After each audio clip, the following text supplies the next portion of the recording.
বিসমিল্লাহির রহমানির রহিম। আসসালামু আলাইকুম। কেমন আছেন সবাই? আশা করছি সবাই খুব ভালো আছেন। আজকে অনেক সুস্বাদু একটি ভর্তার রেসিপি নিয়ে চলে এসেছি, লাউ পাতার ভর্তা। আমি লাউ পাতাটা হাতে মেখে ভর্তা করব। লাউ পাতাগুলো ধুয়ে নিয়েছি, এখন ভিডিওতে চলে যাব। চুলোয় প্যান বসিয়ে দিয়েছি, প্যানে সামান্য একটু পানি দিয়ে দিব, হাফ কাপের মতো পানি দিয়ে দেব, কারণ লাউ পাতা থেকে অনেকটাই পানি উঠে আসবে। তো লাউ পাতাগুলো এখন এই পানিতে দিয়ে দেব, দিয়ে 1 চিমটি লবণ ছিটিয়ে দিয়ে ঢেকে দেব। লবণটা দিলে লাউ পাতাটা খুব তাড়াতাড়ি সিদ্ধ হয়ে যায়। লাউ শাক তো আমার খুবই পছন্দ, আপনাদের কার কার পছন্দ জানি না।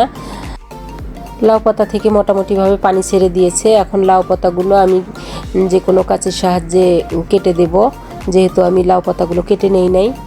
এখন কাঁচি দিয়ে কেটে কেটে দেব, ছোট ছোট টুকরো করে দেব, দিয়ে পুরো পানিটা আমি শুকিয়ে নেব।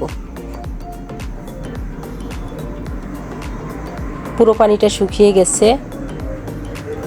এখন লাউ পাতাগুলো নামিয়ে নেব, নিয়ে প্যানে সরিষার তেল দিয়ে দেব। এখানে দিয়ে দেব এখন রসুন এবং কাঁচামরিচ দিয়ে ভালোভাবে ভেজে নেব আমি। কেউ চাইলে এখানে 2-1টা শুকনো মরিচ দিতে পারেন, আমি শুকনো মরিচটা ইউজ করছি না। এখানে আমি শুধু কাঁচামরিচটা দিয়েই ভর্তা বানাবো এবং কাঁচা পেঁয়াজ দিব, পেঁয়াজটাও ভাজবো না। কাঁচা পেঁয়াজ কুচি করে রেখেছিলাম সেটা দিয়ে দেব এবং রসুন, পেঁয়াজ এবং কাঁচামরিচটা একসাথে মেখে নেব। লবণটা একদম অল্প দিতে হবে। আই হোপ বাসায় ভর্তাটা ট্রাই করে দেখবেন।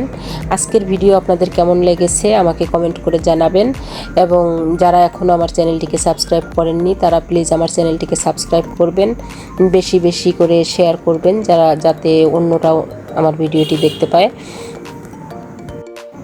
তো আজকে এখানে শেষ করছি, আবার দেখা হবে নতুন ভিডিওর সাথে। সবাই সুস্থ থাকবেন, ভালো থাকবেন। আল্লাহ হাফিজ।